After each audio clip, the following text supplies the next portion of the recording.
बाद इतिहास बन जाएंगे।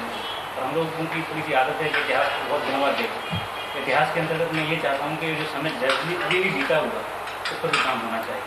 और इस संदर्भ में मैंने कोशिश की है कि मेरे क्षेत्र की जितनी पत्रकारिता से संबंधित समस्याएँ हैं या जो संभावनाएँ हैं उन सबको मैं बाहर ला सकूँ और इससे मालूम चल सके कि लोकतंत्र के विकास में पत्रकारिता ने कितना हिस्सा है। तो क्या आपके क्या रुझान आपने अब तक उसमें डिस्कवर किए कि जो ट्रेंड्स क्या है आज की जनरेशन में, मोटे मोटे ट्रेंड्स क्या है? सर 2-3 बातें बहुत मुख्य रूप से उभर कर सामने आएंगी। एक तो ये कि सर सांस्कृतिक पत्रकारिता को बहुत ज़्यादा प्रमुखता से हम लोग इस समय अपना रहे हैं। सांस्कृतिक पत्रकारिता को अपना रहे हैं, कोई उदाहरण बताइए। जैसे सर मैंने जो शोध किया है उसमें देखा कि हम लोगों ने हमारे यहाँ के जो विशेष रूप से पत्र निकलते जैसे न भारत छोटे स्तर निकलते न प्रभात निकलता था, इन्होंने ग्रामीण मेलों को और वहाँ पर जो सांस्कृतिक रूप से जो गतिविधियाँ होती हैं चाहे वो बहुत छोटे छोटे स्तर पर होती हैं उन सबको कहीं कहीं कवरेज दिया। जैसे बॉर्डर का मेला है हमारे यहाँ, उस मेले को आप हिंदी पत्रकारिता की बात कर रहे हैं तो आप तमाम बड़े अखबारों की बात कर रहे हैं, नहीं पूरी बड़े अखबार आते हैं। आप रिसर्च में सैंपल जो पिकअप करते हैं उसको रिप्रेजेंटेटिव होना चाहिए। सारे अखबारों में संस्कृति बिल्कुल गायब है। आप कह रहे हैं कि संस्कृति को बहुत कवरेज मिल रहा है। आप दिल्ली में नवा टाइम्स, हिंदुस्तान जागरण, मनोरंजन देखिए संस्कृति का है ही उसमें, संस्कृति की जगह ढंगी तस्वीरें हैं। थोड़ी सी माफी चाहूँगा सर, मैं दरअसल मैं अपनी शोध विषय के अंदर बात कर रहा था जो बॉर्डर के आसपास के अंचल की पत्रकारिता बात कर रहा था। जब आप शोध करते हैं तो एक सैंपल चूज करते हैं शोध में, और आपका सैंपल रिप्रेजेंटेटिव होना चाहिए। सर यही तो मेरे लिए बहुत आश्चर्य की बात है। अगर आप निष्कर्ष से निकाल रहे हैं कि स्वतंत्रता के बाद सांस्कृतिक पत्रकारिता का बेहद विस्तार हुआ है तो आपका निष्कर्ष बिल्कुल गलत है। सर यही तो मेरे लिए एक बड़ी पॉजिटिव बात थी, बड़ी आश्चर्य की बात थी कि हमारे यहाँ की जो पत्रकारिता थी जिसमें मैं शोध कर रहा हूँ तो उसने मुझे बहुत ज़्यादा भ्रम में डाला कि यहाँ पर कुछ नहीं हो रहा है और वहाँ ऐसा संस्कृति के ऊपर काम हो रहा है। जैसे मुझे प्रोत्साहन मिला और मैंने ये बात महसूस की कि ग्वालियर की जो पत्रकारिता है वो थोड़ा अलग हटके कहीं ना कहीं। आपका टाइटल क्या है रिसर्च का? सर मेरा टाइटल था कि ग्वालियर के विशेष संदर्भ में। ग्वालियर लिखा है उस टाइटल में, तो उसके आसपास जितना भी अंचल था वो सबका फिर बात कैसे कैसे क्या क्या डेवलपमेंट। वैसे आप क्या समझते हैं कि जो इस वक्त जो इंफोटेनमेंट का इमरजेंसी है इसका क्या असर पड़ रहा है मीडिया को? इंफोटेनमेंट शब्द का नाम सुना ना आपने? मनोरंजन, न्यूज मीडिया में मनोरंजन क्या हो रहा है इससे? सर मुझे लग रहा है आम जनता का जुड़ाव हो रहा है और दूसरी बात यह है कि आम लोग अब इस बात को महसूस करने लगे हैं कि संचार माध्यम ऐसे हैं एकमात्र जगह है जहाँ पर कि हम लोग अपने विकास की चीज़ों को पहचान सकते हैं। तो विकास जो इंफोटेनमेंट का इमरजेंसी है तो विकास का है, विकास तो किनारे कर दिया गया है। इंफोटेनमेंट तो फिल्म एक्ट्रेस है, मॉडल्स है, रिच फेमस जो है वो सब है। सर आपकी बात बिल्कुल सही है कि विकास थोड़ा सा अलग चला गया है। मुझे लगता है सर कि विकास और मनोरंजन अलग अलग नहीं है। जो भी स्वस्थ समाज होता है वहाँ मनोरंजन भी एक अनिवार्य कर सकती है। मतलब ब्रिटनी स्पीयर्स के जूते किस ब्रांड की पहनती है इसका संबंध विकास से हमारे? सर ये बिल्कुल नहीं, ब्रिटनी स्पीयर्स ने अपनी बैटरी कब यूज की जो कि हमारे विकास के लिए कोई इन्फॉर्मेशन है? जी सर ये तो बिल्कुल नहीं कह सकता। माइकल जैक्सन के जो चार्जेस लगे इसका हमारे विकास से कोई संबंध है? विकास से तो नहीं है सर, पर कहीं नहीं रुझान तो है। जनता क्या सुनना चाहती है, क्या देखना कह रहे हैं कि जो मनोरंजक खबरें होती है विकास में सहायक होती है या आपका स्टेटमेंट है, तो विवेक राय और ऐश्वर्या राय के बीच में क्या चल रहा है, इसका संबंध हमारे विकास से क्या है मुझे बताइए। क्योंकि खबरें फ्रंट पेज पे होती है दैनिक जगह। सर कुछ पत्र हैं जो इस तरह की खबरों को फ्रंट पेज पर छाप रहे हैं और ऐसा भी लग रहा है कि वे इसी को विकास मानते हैं। पर मैं ये कहना चाहता हूँ कि विकास सिर्फ ये नहीं है, लेकिन हाँ विकास से जुड़ा हुआ जरूर नहीं है। कैसे जुड़ा हुआ है? इंफोटेनमेंट है, एंटरटेनमेंट विकास को कैसे बदल देगा?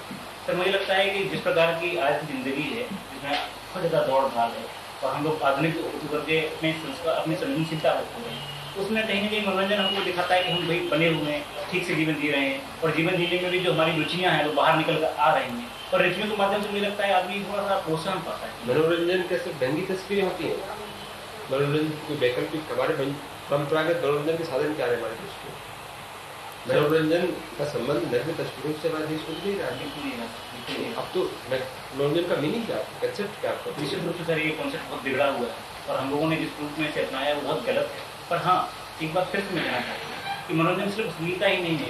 ये जितनी भी अखबार है, मैं नहीं कह रहा हूँ थोड़ी की बात नहीं कर रहा, मीडिया जो आज दिखा रहा है, मीडिया के लिए मनोरंजन क्या है? सेक्स, वायलेंस, न्यूडिटी और क्या है? ठीक है ना? मीडिया के लिए मीडिया में जो आ रहा है, जो खबरें छपती है, जो तस्वीरें छपती है जिस तरह की, इसका मतलब आप सिर्फ जो न्यूडिटी, सेक्स, वायलेंस को ही बेच रहे हैं। सही मीडिया का दूसरा पक्ष है, मतलब ऐसा मतलब नकारात्मक है, पर पॉजिटिव पक्ष भी बहुत ज़्यादा है।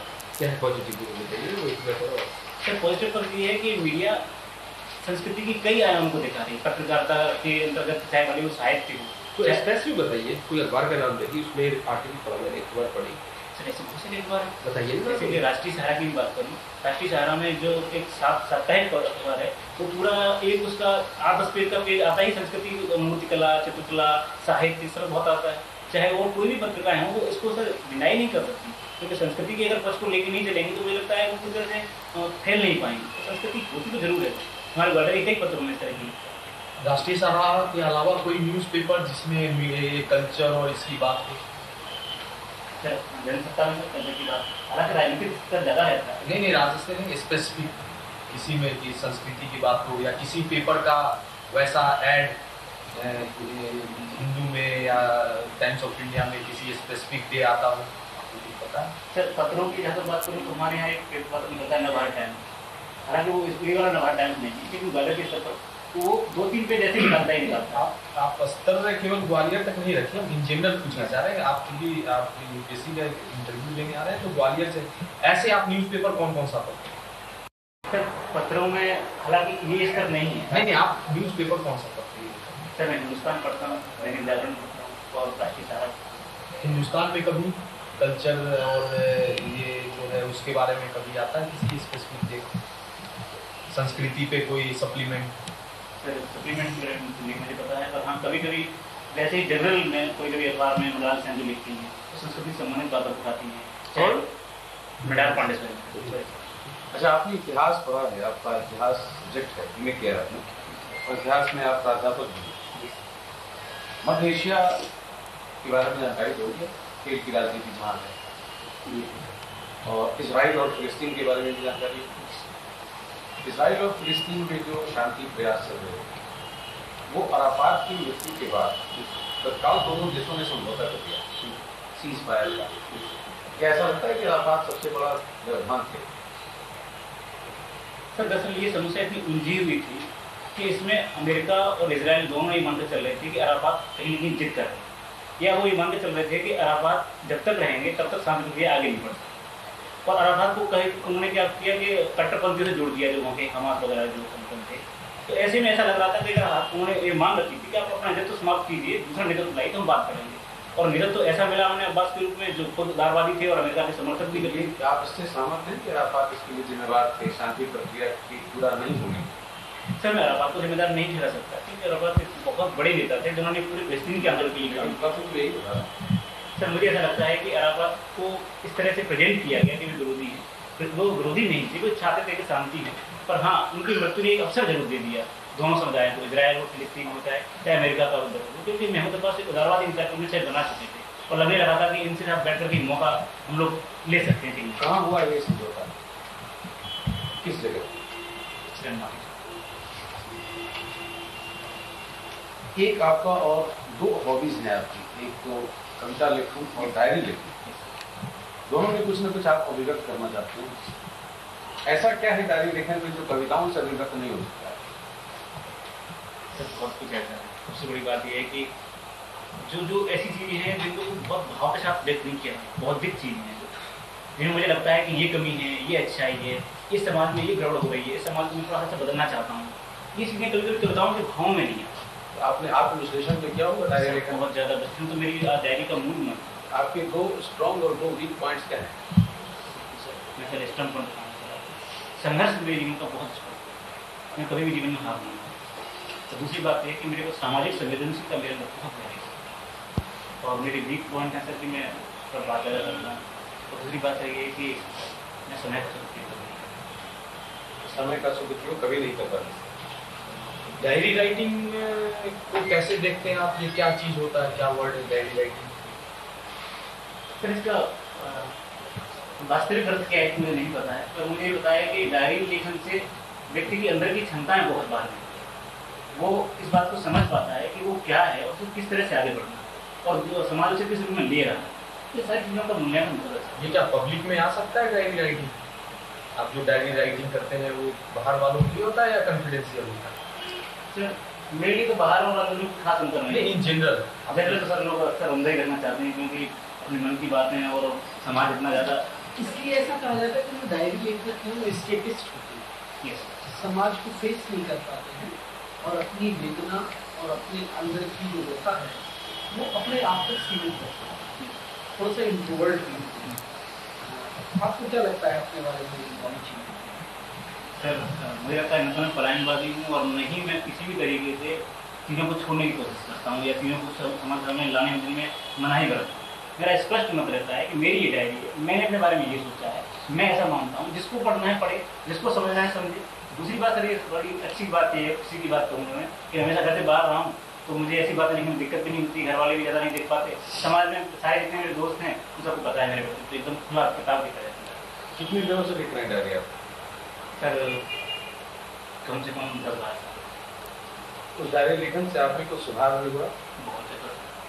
मैं जब अपने गाँव से बाहर निकला था तो सर कितनी कमियां आपने अपनी दूर कर ली हैं? अच्छा बहुत सारी। मैं बाहर पहले बोल ही नहीं पाता था। मैं अपने गांव से बाहर निकला, पहली बार जब मंच पे गया तो मेरी हालत ये हुई थी, मुझे लगा था कि बस कैसे भी यहाँ से जाऊँ। इसी तरह से कई चीज़ें थी जो पढ़ता नहीं। समय बर्बाद करना जो आपका वीकनेस है, वो क्या जब आप डायरी लेखन कर रहे थे उस समय नहीं पता चला, तो इतने दिन में आप मैनेज नहीं कर पाए? सर ये बड़ी दिक्कत की बात थी, मैं बहुत कोशिश कर रहा हूँ पर उस समय कहीं चर्चाओं में, कहीं फिल्मों में, कहीं इसमें अभी भी बर्बाद हो तो रहा है। ऐसा फिल्म देखना समय बर्बाद करना है, ऐसा लगता है क्या आपको, या चर्चा करना? सर वास्तव में ये समय बर्बाद नहीं है, जो व्यक्तित्व का निर्माण होता है और जिन परीक्षाओं की तैयारी में करता हूँ उसमें कहीं ना कहीं दिक्कत देता है। तो मुझे चौथे मिनट में यहाँ पर कौन सी फिल्म देखी आपने हाल ही में? केसरी भी देखी? केसरी नहीं दिख पाया क्यों, आप पत्रकार के सर की मेरी बड़ा दुख है उसकी बात का, और समस्याएं जैसी है कि देखी। फॉरेनहाइट 9/11 देखी? फॉरेनहाइट 9/11 एक्चुअली चर्चा हुई, पढ़ी आपने क्या इस बारे में? चर्चा पड़ी उसकी? सर मैं अभी यार 9/11 में जो फिल्म बनी है अखबारों में छपा तो हाँ सर बहुत अच्छा मनोज ये बताइए कि पेस्ट्री तो अभी चल रही है, कुछ मोचका देख सकते हैं। ये मुझे बताइए कि डावोस एक जगह है, क्या है उसका डावोस का क्यों इम्पोर्टेंट है?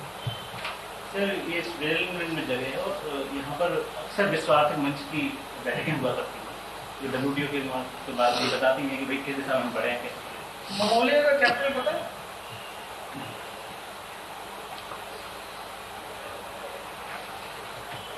अच्छा ये बताइए US सेक्रेटरी ऑफ डिफेंस कौन है?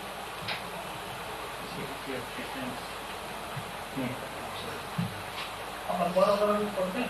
पढ़ता तो हूँ पर इसमें याद ही नहीं आ रहा है। और अमेरिका के सारे लोगों को मैंने याद किया था, मुझे लगा था पूछा जाएगा। आप लगता है थोड़े चिल खेल रहा हूँ सर। सेक्रेटरी चेंज हुई क्या? सेकंड बुश एडमिनिस्ट्रेशन में की नहीं हुई? दरअसल मुझे कोरोना वायरस के बारे में ये नहीं पता है कौन सी मंत्री है, और मुझे लग रहा है कि शायद आप तो इंडिया की आई थी कोई? मैं इंडिया में चला आई थी, आपको तभी नहीं पता कि क्या किस चीज की मंत्री थी? तो मैं ध्यान नहीं देता। बड़े पावर क्या थे? सर विदेश में। की जगह है। हाँ मुझे पता है। और आज न्यूज़पेपर पढ़ते हैं? सर बहुत लाइट नहीं पड़ता। हेड न्यूज़, हेडलाइंस किसी न्यूज़ का 2-3 1-2 ही न्यूज़ बता दीजिए। सर एक न्यूज़ तो ये थी कि पेटेंट बिल को पास कर दिया गया है और उस पर संपादकीय की बातें भी थी काफ़ी। आज ये कल बात ये ये आज की बात सर मेरी रुचि की न्यूज़ तो ये थी कि पाकिस्तान लड़ गया है तरीके से क्रिकेट में भारत को हराने के लिए और 316 रन का स्कोर बना लिया। ये तो स्पोर्ट्स पेज पे होगा, फ्रंट पेज पे कोई न्यूज़? सर फ्रंट पेज देख नहीं पाया। मध्य प्रदेश की मुख्य समस्या क्या है? वहाँ राजनीतिक स्थिरता है, पर्टिकुलर पार्टी की सरकार काफी समय से है, कई बार है इसमें। उसके बाद भी मध्य प्रदेश बीमारू स्टेट्स में चुना। तो सही कह रहे हैं आप, सारी स्थितियाँ सर बिल्कुल अच्छी हैं, सामूहिक की हो चाहे कोई भी।